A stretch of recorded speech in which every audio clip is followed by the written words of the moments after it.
Kimberly stared at her reflection in the darkened window of the hotel suite.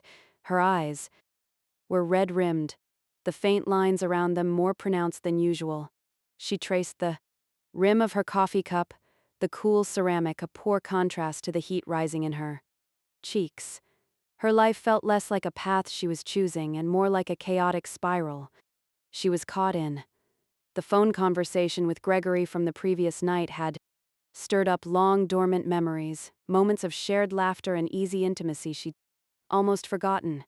Despite everything, the neglect, the distance, the gnawing suspicion, the love hadn't faded.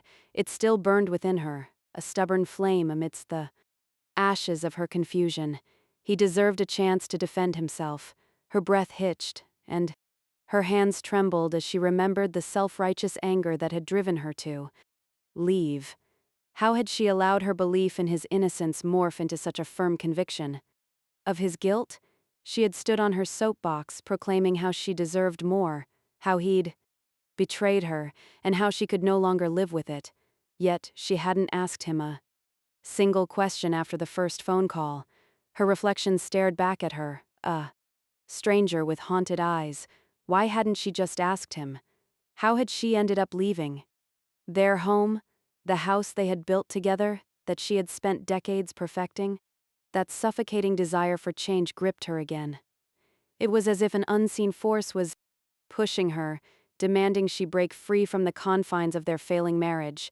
The memory of her wedding day, the vows, the promises warred with the image of a stranger, gazing at Gregory with open admiration. The weight of that image made her feel as if she was drowning. She had to make him stop, or she had to accept that he was. Would he have confessed to it if it had been true? The constant denials had been so much more difficult to bear than the truth would have been, yet, as much as she wanted to believe. In his guilt, a part of her, a small, stubborn part, clung to the idea that maybe he hadn't cheated. His denial, though far from comforting, offered her a strange relief, a sliver of hope that she couldn't bear to snuff out. Gregory had never been one to hide the truth, even when it hurt. She couldn't recall a single time when he'd chosen deception over honesty. A memory surfaced, his face grim with concern when he confessed to losing money at the casino. The contrast between then and now was stark. The thought made her heart ache with a pain she hadn't felt in years. One person, however, knew the truth, but the thought of calling that woman made Kimberly's teeth grind. Her hand hovered over the phone, each ring a reminder of Angelica's sharp tongue. What would she say? Kimberly's jaw clenched as she moved her hand away from the phone, a physical manifestation of her reluctance.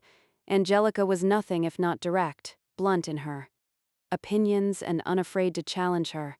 She had never been able to tolerate that about her, and the thought of the two of them snooping around behind Gregory's back was enough to make Kimberly laugh despite the tension in her chest. She could use someone to talk to, someone who wasn't spiritually or emotionally invested in the well-being of her marriage. As she sat at the small dining table in her hotel suite, staring at the smartphone Gregory had bought for her when she dropped her old one in the lake, a lifeline of sorts, she wondered if speaking to Angelica was the answer. The phone buzzed in her hand, and the name, Angelica, flashed on the screen. Sometimes there was nothing mysterious about the Lord's actions. The universe had decided today would be the day. She'd talked to the wife of her husband's best friend. On the third ring, she pressed the button to accept the call and lifted the phone to her ear. "Hello, Angelica," she greeted, her tone more pleasant than she felt. Door slammed through them. Have you lost your ever-loving mind? Angelica's voice cracked through the phone, blunt and cutting. It wasn't the kindness Kimberly had come to expect from her. But rudeness?